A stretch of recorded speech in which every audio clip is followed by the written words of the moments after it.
नमस्कार दोस्तों, स्वागत है आप सभी का पीजे लक्ष्य क्लासेस की इस यूट्यूब चैनल पर। दोस्तों बात करेंगे आज जो है आप सब लोगों की बहुत बड़ी डिमांड पे जो है आपके लिए एक बहुत बढ़िया मोटिवेशन का लेसन रहेगा। कह सकते हैं कि मैं जैसे ही बाड़मेर आया तो मुझे पता चला कुछ लोगों की बहुत ज़्यादा डिमांड थी। एक ऐसी शख्सियत से आपको आज मैं मिलाऊंगा जिसने जो है बहुत कम उम्र में बहुत कुछ अचीव कर लिया है और आपको आज बताएंगे कि नर्सिंग ऑफिसर एक्चुअली आपको बनना कैसे, ठीक है, कैसे बनते हैं नर्सिंग ऑफिसर। पूरी जानकारी आपको इस वीडियो में दूंगा। आपकी लाइफ को चेंज कर सकता है वीडियो, यदि आप पूरा वीडियो देखेंगे। और यदि आप चैनल पर नए हैं तो ऑल इंडिया की नर्सिंग से जुड़ी किसी भी अपडेट को पाने के लिए चैनल को सब्सक्राइब कर लीजिएगा। चलिए अपन शुरू करते हैं आज का वीडियो। सबसे पहले सर आपका स्वागत है पीजे लक्ष्य क्लासेस यूट्यूब चैनल पर। Thank you. आपने जो जिस समय ये आप जो स्टूडेंट को मोटिवेशन कर रहे हो बहुत बढ़िया चीज़ है। चलिए सर सबसे पहले अपन सर से जानेंगे कि सर का जो है कंप्लीट परिचय क्या है और आजकल ये बाड़मेर में इतने जो है चर्चित क्यों है। कहने का मतलब क्या कर रहे हैं ऐसा स्टूडेंट्स के लिए जिससे कि स्टूडेंट्स में या स्टूडेंट्स के बीच में जो है इनका बहुत ज़्यादा क्रेज है। तो सर अपना पूरा परिचय और जो है अभी आप क्या कर रहे हैं वो सारी की सारी चीज़ें जो है हमको एक्सप्लेन करें आप। सत्ताराम बेनीवाल नाम है मेरा और मैं एक सांवरिया कोचिंग क्लासेस, सांवरिया छात्रावास एवं सांवरिया लाइब्रेरी का संचालन कर रहा हूँ। और वर्तमान कंडीशन में जैसे गांव और ढाणी से जो विद्यार्थी आते हैं उनकी जिस प्रकार डिमांड होती है उन डिमांड को हम अच्छी तरह से समझकर उनको मोटिवेशन करते हैं और उसको सेटअप बताने की कोशिश करते हैं, गाइड अच्छा तरीके से गाइड करने की कोशिश करते हैं। मतलब सर जो है इनके सावरिया स्मार्ट क्लासेस के नाम से यूट्यूब चैनल है, इनकी खुद की कोचिंग क्लासेस है, खुद का एक छात्रावास है जैसे हॉस्टल और खुद की लाइब्रेरी है। और मैंने सर सुना है कि आप जो है गांव ढाणी से जो गरीब बच्चे आते हैं उनके लिए फ्री में भी आपके यहाँ पर जो है लाइब्रेरी में व्यवस्था है। हाँ, मतलब जो गांव और ढाणी से जिस बच्चे की कंडीशन खराब होती है वो बिल्कुल टैलेंट बंदा होता है, जो जिस प्रकार से देखा जाता है कई बच्चे तो सिर्फ नाटक करते हैं और कई बच्चे हकीकत में उनकी कंडीशन खराब है उनका हम निःशुल्क देते हैं। बहुत बहुत बहुत अच्छी चीज़ है सर। सर आज जो है आप स्पेशली मैं आपको हमारा चैनल आप सर को आपको पता होगा पीजे लक्ष्य क्लासेस जो नर्सिंग वालों को समर्पित है, डेडिकेटेड है। नर्सिंग के जितने भी स्टूडेंट्स हो चाहे कर्मचारी हो, तो सर आज जो है अपन बात करेंगे कि नर्सिंग वाले जो बंदे होते हैं वो 4 से 5 लाख तकरीबन इतना खर्चा हो जाता है। चाहे वो जीएनएम करे चाहे बीएससी नर्सिंग करे, उसका टोटल मिला के खर्चा जो है 4-5 लाख हो जाता है। उसके बाद जब वो शहर में आता है, मतलब सिटी में आता है पढ़ने के लिए, तो उसको किस तरह से जो है आप गाइड करना चाहेंगे। कहने का मतलब वो जो है दिशा नहीं भटके। और मैं दोस्तों आपको बताऊंगा कि नर्सिंग ऑफिसर की तैयारी कैसे करनी है। पहले तो मैं आपको बता रहा हूँ मोस्ट जो चीज़ें मोटिवेशनल आपके जीवन के लिए बहुत आवश्यक है वो। तो सर आप बताइए कि यदि कोई बंदा सिटी में आता है नर्सिंग करके, तो उसको जो है सबसे पहले अपना जो मेंटली स्ट्रॉन्ग रहने के लिए, मेंटली स्टेबल रहने के लिए क्या करना चाहिए। पहले तो उनको अपनी आर्थिक स्थिति पर पूर्ण रूप से जिस प्रकार कम खर्चा करके अपनी जो आर्थिक स्थिति और बुक्स गाइडेंस आती है अच्छे से जो टॉप लेकर राइटरों की, उस गाइडेंस को खरीदना चाहिए। इनके बाद उस गाइडों के अंदर भी उन्होंने ऑथेंटिक चीज़ें पढ़नी चाहिए और बहुत डीपली चीज़ें पढ़नी चाहिए। और इनके बाद जिस प्रकार जो प्राइवेट सेक्टर और गवर्नमेंट सेक्टर में जिस प्रकार वैकेंसी जो भी, जैसे गवर्नमेंट सरकार की बात करता हूँ, कोई भी जो बोर्ड करवाता है चाहे किसी प्रकार से जिस डिपार्टमेंट को देते हैं, जो डिपार्टमेंट सिलेबस जारी करता है उस सिलेबस को भी पढ़ना चाहिए। उन सिलेबस के साथ साथ जिस प्रकार आपके कोर्स के अंदर जो 3 साल के 4 साल का जो कोर्स होता है उनके अंदर जो पढ़ाया जाता है उनको अच्छी तरह से पढ़ना चाहिए और मॉडल भी पढ़ना चाहिए, जो कि आपका नॉलेज इतना मजबूत हो कि आप पेपर जब भी पेपर आता है तो आराम से बैठ के उनको सॉल्यूशन कर सके उस पेपर का। और दूसरी बात, जैसे भी एग्ज़ाम नज़दीक आता है तो कई बच्चे डिप्रेशन में आ जाते हैं, उसको डिप्रेशन में नहीं आना चाहिए। आराम से मतलब कंफर्टेबल रूप महसूस करके उनको आराम से पढ़ना चाहिए, जिससे कि वो अपना एग्ज़ाम अच्छी तरह से क्वालिफाई कर सके। कई बार क्या होता है कि विद्यार्थी को सब कुछ आते हुए भी वो पेपर को मतलब उस हिसाब से करके आ जाता है, जो सिलेक्शन नहीं होता है, फिर कहता है यार पेपर मेरे को सब कुछ आता, टैलेंट हो, परंतु ऐसा नहीं होता है। बंदे को आते हुए भी बंदा पेपर के अंदर गलती कर देता है, वो गलती उनको नहीं करनी चाहिए। बच्चे को मतलब एकदम रिफ्रेश होके आराम से, और जो याद होता है उनको एक बार जैसे ही एग्ज़ाम सेंटर से पहले पहुंचने से पहले थोड़ा उसका जो मेन टॉपिक होते हैं वो देख ले। इनके बाद आराम से जाके कंफर्टेबल होके आराम से टेस्ट जो एग्ज़ाम फाइट करे और 100% सिलेक्शन होता है। बहुत बढ़िया, बहुत ही अच्छी चीज़ें बताई। नर्सिंग वालों के लिए विशेष करके बता दूं, सर ने बोल दिया कि एक तो अच्छी गाइडें लेनी है आपको। अच्छी कौन सी गाइडें होती है, नर्सिंग की बात करें तो एनक्लेक्स सबसे बेस्ट बुक है, उसके अलावा भी कई बुक्स है लेकिन उसका नाम नहीं लेंगे क्योंकि वो जो है स्पॉन्सर की श्रेणी में आ जाएगा। फिर जो है सर ने बताया कि जब आप कोर्स करते हो, चाहे वो जीएनएम का हो चाहे बीएससी नर्सिंग का हो, वो आपका बेसिक होता है। तो जितनी बुक्स जीएनएम में या बीएससी नर्सिंग में जितना सिलेबस है वो आप यदि कवर कर लेते हैं ना, तो उससे बाहर नर्सिंग की वैकेंसी में आपको जो है कुछ भी देखने को नहीं मिलेगा। अब जो है मैं आपको बताऊंगा कि आपको कितने घंटे पढ़ाई करनी चाहिए, कैसे पढ़ाई करनी चाहिए, आपको अपना जो कंफर्ट जोन होता है ना, जहाँ पर आप एकदम रिलैक्स महसूस करते हैं, मजा आता है कि चलो यार सो गए तो सो गए 7-8 घंटे, तो उससे बाहर कैसे आना है, तो सारी चीजें अपन बात करेंगे। चलिए पहले मैं सर से पूछूंगा कि यदि कोई बंदा है नर्सिंग का, अपन सभी को पता सिटी का असर तो होता ही होता है, सारे सिटी में ही तैयारी कर रहे हैं 95%, ठीक है, 5% जो बंदे घर पे तैयारी कर रहे हैं, तो कंफर्ट जोन से बाहर कैसे आते हैं वो बताऊंगा आपको। ये आपके लिए बहुत इंपॉर्टेंट लाइफ चेंजिंग मोमेंट रहते हैं। यदि आप कंफर्ट जोन से बाहर आ जाते हैं तो आपकी जो जिंदगी है एक नई दिशा ले लेती है। तो सर ये बताइएगा, यदि कोई बंदा जो है अपने कंफर्ट जोन में डीपली चला जाता है, जैसे उसको मतलब जिस चीज में मजा आता है ना वही करता है, तो उससे कंफर्ट जोन से बाहर कैसे आ सकते हैं? कंफर्ट जोन से बाहर आने के लिए जैसे बंदे का मूड हो जाता है कि मुझे अभी खेलने का टाइम है और मेरा मन भी कर रहा है कि खेलने का, उस समय उनको खेलना नहीं चाहिए, उनको अलग काम करना चाहिए। जैसे उनका पढ़ने का मन होता है कि मैं अभी पूर्ण रूप से पढ़ूँ, उनको उस समय पढ़ना नहीं चाहिए, थोड़ा पढ़ने का मौका होना चाहिए, पढ़े भले ही पढ़ता रहे, परंतु जिस प्रकार खेलने का है, जब सोने का मूड होता है तब उनको सोना नहीं चाहिए। अलग अलग प्रकार से उनको जो अलग गतिविधि है उनको करना चाहिए, तो धीरे धीरे क्या उनका रूटीन हो जाता है, वो अलग मतलब अलग थलग चला जाता है और उनकी जो दिनचर्या है वो बहुत बढ़िया तरीके से बन जाती है और जो टाइम होता है वो टाइम भी बच जाता है और टाइम के साथ साथ वो अपना नया कुछ कर सकता है, आराम तक पहुँच सकता है आराम से। तो सर क्या कहने का मतलब है, यदि आप कंफर्ट जोन से बाहर आना चाहते हैं, कंफर्ट जोन का मतलब समझ लीजिएगा जहां पर आपको बहुत अच्छी मौज मस्ती लगे। जैसे आपका मन हो गया कि सोना है, तो सर कहते हैं कि उस टाइम आपको नहीं सोना है, किसी भी हालत में नहीं सोना। जो दिमाग कह रहा है वो नहीं करना है, जो दिल कह रहा है ना कि भाई मुझे अभी नहीं सोना है, दिमाग कह रहा है चलो सो जाते यार मजा आएगा, उस टाइम आपको नहीं सोना है। जिस टाइम खेलने का मन हो रहा है, चलो टाइम की अलग बात है, शाम का समय है तो खेलना ही पड़ता है, लेकिन जब मूड हो तब खेलने का मन हो उस टाइम नहीं खेलना चाहिए। और जब भी आपको लगे कि अब मुझे पढ़ाई करनी है, कहने का चंचल मन है, आप सभी को बताए, तो उस टाइम जो है थोड़ा रेस्ट लेके उसके बाद कह सकते हैं पावर नैप ले सकते हैं, उसके बाद पढ़ाई करनी चाहिए। अब मैं सर से पूछूंगा कि कितने घंटे यदि कोई एक विद्यार्थी नर्सिंग का तैयारी करता है, नर्सिंग का कोई भी विद्यार्थी, तो वो जो है सक्सेस पा सकता है। जैसे कोई भी वैकेंसी हो, चाहे ईएसआईसी की वैकेंसी हो, नॉर्सेट हो, चाहे एम्स में कोई अदर वैकेंसी हो, डीएसएसएसबी हो, चाहे आरआरबी हो, इसके अलावा अलग अलग स्टेट गवर्नमेंट की स्टाफ नर्स की वैकेंसी आती है, सीएचओ की वैकेंसी हो, तो उसमें जो है कितने टाइम तक जो है स्टडी करनी चाहिए एक बंदे को?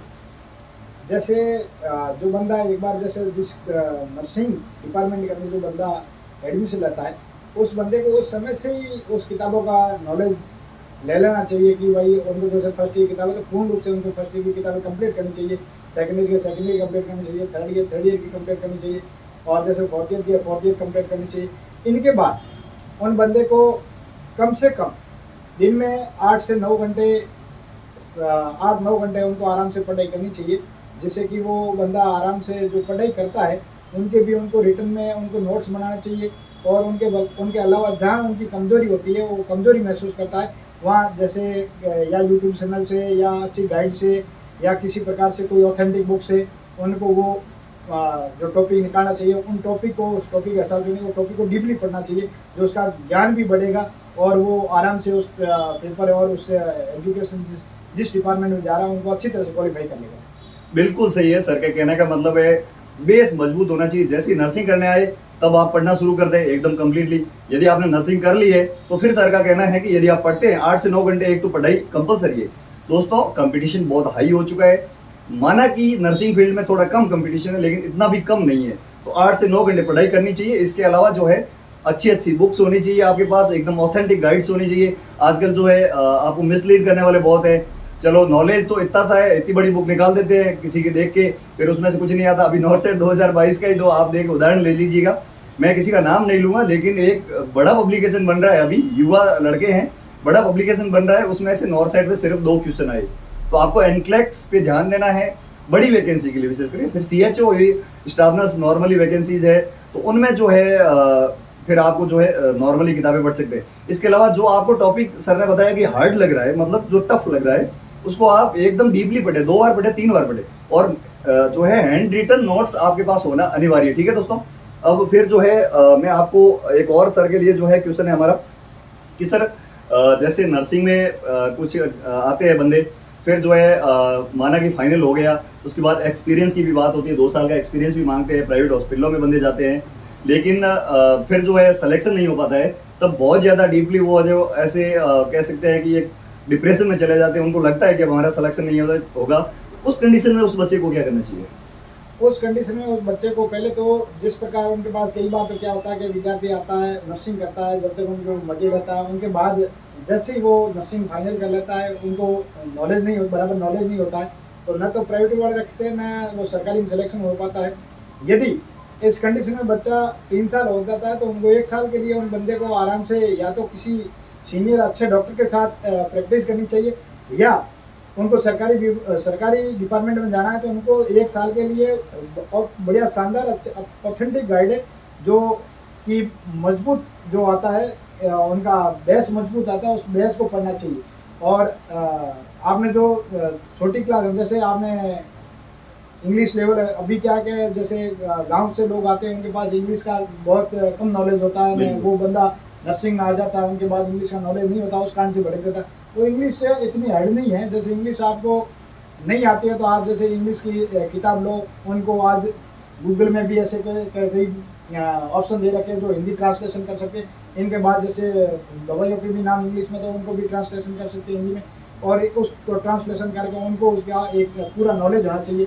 जैसे आजकल क्या हो गया मौसमी बीमारियाँ चलती रहती है, तो उस मौसमी बीमारी में जो जिस प्रकार दवाई आती है उस डॉक्टर के साथ 1-2 साल तक प्रैक्टिस करें तो या तो आपका प्राइवेट फील्ड बन जाएगा। यदि आपकी गवर्नमेंट की तैयारी करना चाहते हो तो पूर्ण रूप से एकांत स्थान पर जाके आराम से किसी भी एक अच्छे गाइडेंस को पकड़ लें या क्या अच्छे टीचर को पकड़ लें, उनके नेतृत्व में रहते हुए अच्छी गाइड ऑफ पढ़ के उनको बहुत मजबूती के साथ अलग नोट्स बना के 1-1.5 साल तैयारी करता है बच्चे का, या तो सरकारी में हो जाता है, सरकारी में नहीं होता है तो वो बंदा 100% बहुत मजबूत होकर अपना फील्ड खुद कैरियर बना सकता है। मैं बिल्कुल सहमत हूँ सर की बात से। वैसे तो सबको गवर्नमेंट की जॉब चाहिए, लेकिन जो लगता है जिसको कि मैं एलिजिबल नहीं हूँ, उसको क्या करना चाहिए? किसी अच्छे से डॉक्टर के साथ रहना चाहिए।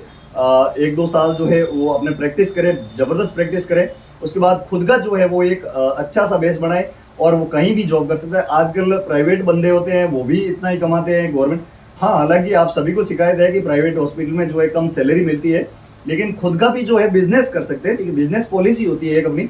और गवर्नमेंट के लिए यदि आपने चलो नर्सिंग में सही से नहीं पढ़ा है, तो अभी सर का कहना है कि 1 साल के लिए, कम से कम 1 साल के लिए जो बेसिक होता है नर्सिंग का, जो किताबें हैं आपने जो first year, second year, final में नहीं पढ़ी है, उनको दोबारा से रिपीट मारिएगा। तो आज जो है सर ने आपको बताया, आपको कितना समझ में आया यो भी बताइएगा आप अपने को, और चैनल को भी सब्सक्राइब करिएगा। सर आपका यूट्यूब चैनल है सांवरिया स्मार्ट क्लासेज। सांवरिया स्मार्ट क्लासेज के नाम से हमारा सर का जो भी यूट्यूब चैनल है, जहां पर आपको जबरदस्त गाइडेंस मिलेगा, ऐसे ही मिलता रहेगा। उसका लिंक मैं वीडियो के डिस्क्रिप्शन बॉक्स में दे रहा हूं, आप सारे लोग वहां पर जाइए, जुड़िए, सब्सक्राइब करिएगा। इसके अलावा हमारा चैनल टेलीग्राम चैनल है पीजे लक्ष्य क्लासेज, उसको भी ज्वाइन करिएगा, लिंक वीडियो के डिस्क्रिप्शन में। अब मैं सर से एक प्रतिक्रिया चाहूंगा कि हमारे चैनल के बारे में जो हम लगातार 1 साल से मेहनत कर रहे हैं, तो उसके बारे में सर का क्या कहना है? जिस प्रकार आप चैनल पे मेहनत कर रहे हैं वो बहुत बढ़िया शानदार है, जो कि कम खर्चे के अंदर भी लोग अच्छी आपकी जो मैं तो आपको इस चैनल के माध्यम से कहना चाहता हूँ कि जो आप चीज़ डालते हैं, जो आप ये क्वेश्चन बुक डालते हैं या क्वेश्चन डालते हैं या किसी पब्लिकेशन का आप यूट्यूब पे आप ऐड करते हो, तो ऑथेंटिक चीज़ को ऐड करिए। एक छोटे मोटे पैसों के लालच में आकर वो चीज़ ऐड मत करिए, आप उनको ऐड करिए जो आपको लगे मजबूत आने वाले बच्चों के लिए भविष्य बन सके।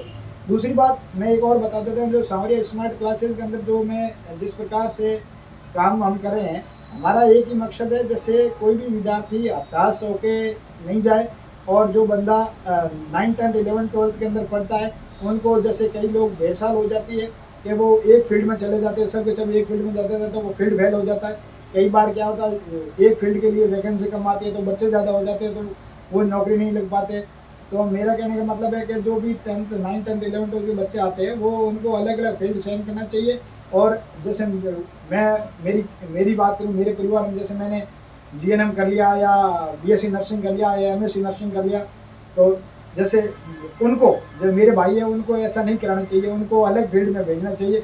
यदि आपको लगता है वो फील्ड बहुत मजबूत है और उनमें लोग कम हैं पढ़े लिखे, और उस फील्ड में बहुत कम लोग आ रहे हैं, तो आपको अपने परिवार को उसी गाइडलाइन में उस क्षेत्र में बनाना चाहिए, नहीं तो अन्य क्षेत्र उनको चयन करना चाहिए और बहुत मजबूती के साथ बढ़ना चाहिए और आर्थिक स्थिति को देखते हुए आपको आगे बढ़ना चाहिए। और हमेशा एक चीज़ का याद रखना चाहिए, कभी भी जिंदगी के अंदर ये चीज़ आपको महसूस नहीं होनी चाहिए कि मेरे पे बोझ है। आपको जिंदगी ऐसा नहीं लगना चाहिए कि जिंदगी मेरे को जी रही है, ऐसा नहीं लगना चाहिए। ऐसा लगना चाहिए कि जिंदगी आपको जीत नहीं रही है, आप जिंदगी को अच्छी तरह से जी रहे हो और बहुत मतलब बारीकी से जी रहे हैं कि इतनी मजबूत स्थिति में कि आने वाले लोग आपको ये देख के खुश है कि आप इतने खुश या इतने अच्छे, या आपका एक मतलब क्या है जो कि आप मतलब इतने एनी टाइम मोटिवेशनल रहते हैं। तब ये बच्चे के अंदर ये रहता है, तब वो बच्चा 100% कहीं न कहीं अच्छी तरीके से और सीनियर के साथ रहो या किसी जूनियर स्टूडेंट से ऐसा व्यवहार करो कि वो बच्चा आपका एक दोस्त के रूप में काम करे और दूरी भी बनी रहे। बिल्कुल। तो सर ने बता दिया कि यदि आपने नर्सिंग कर ली है, आपको लगता है नर्सिंग फील्ड में कुछ नहीं है, तो आप अपने परिवार से नर्सिंग जो है उसमें मत भेजिएगा, क्योंकि इस वीडियो का मूल मकसद नर्सिंग ऑफिसर था, लेकिन ज़िंदगी में कैसे सफल हो ये भी जो हमारा मूल मकसद था इस वीडियो को बनाने का, हमारा मुख्य टॉपिक था। तो दोस्तों आज जो है सर ने हमको, सताराम जी बेनीवाल ने हमको जो है टाइम दिया, इसके लिए सर का बहुत बहुत शुक्रिया। आपको ये इंटरव्यू और जो सर के मोटिवेशनल स्पीच है वो कैसे लगे वो भी कमेंट बॉक्स में बताएं, और सांवरिया स्मार्ट क्लासेज जो यूट्यूब चैनल उसको भी सब्सक्राइब करें, हमारे चैनल को भी सब्सक्राइब करें। दोस्तों ऐसे ही हम जो है अगला जो हमारा वीडियो रहेगा वो रहेगा नॉर्सेट 2022 में जो फर्स्ट रैंकदारी कह सकते हैं, मतलब ओबीसी में फर्स्ट रैंक बंदा लाया है, वो भी हमारा दोस्त है, हमारे टीम का ही मेंबर है यूट्यूब टीम का, तो उसका वीडियो आपके लिए लाएगा। आप कैसे जो है नॉर्सेट 2023 हो चाहे कोई भी वैकेंसी उसमें फर्स्ट रैंक ला सकते हैं, तो वो वीडियो भी जल्द आपको इस चैनल पर मिलेगा, तो आप चैनल के साथ हमेशा जुड़े रहे। दूसरी बात सर ने बताई कि आप ऑथेंटिक चीज़ की स्पॉन्सर करो, मैं हमेशा ऑथेंटिक चीज़ की स्पॉन्सर करता हूँ। मुझे वैसे पैसों का लालच नहीं है, बहुत सारे मतलब आप चलो जिनको यूट्यूब है जिनका, उनको पता है कि मेरा यूट्यूब है तकरीबन 65,000 के आसपास लोग जुड़े हुए हैं। मुझे दिन में 100 मेल आते हैं कि सर हमारा गेमिंग है, ये हमारा ये गेमिंग प्लेटफॉर्म है या हमारा कोई और सॉफ्टवेयर है, सर इसकी ऐड करिएगा, हम आपको इतने पैसे देंगे, इतने पैसे। बिल्कुल नहीं, मैं जो है हमारे व्यूअर्स है उनको बिल्कुल डिस्टर्ब नहीं करना चाहता, जो इनकी चीज़ काम की चीज़ होगी वही बताऊंगा। तो दोस्तों आज जो है हमारे साथ कैमरामैन भी नहीं थे, सर के स्टूडियो में आया तो हमारे साथ कैमरामैन नहीं था। तो दोस्तों जो है आज का वीडियो यही खत्म करते हैं, मिलते हैं अगले वीडियो में। कैसा लगा वीडियो कमेंट बॉक्स में बताएं, वीडियो को अपने दोस्तों के पास शेयर करें ताकि उनको भी इसका बेनिफिट हो सके। Thank you so much.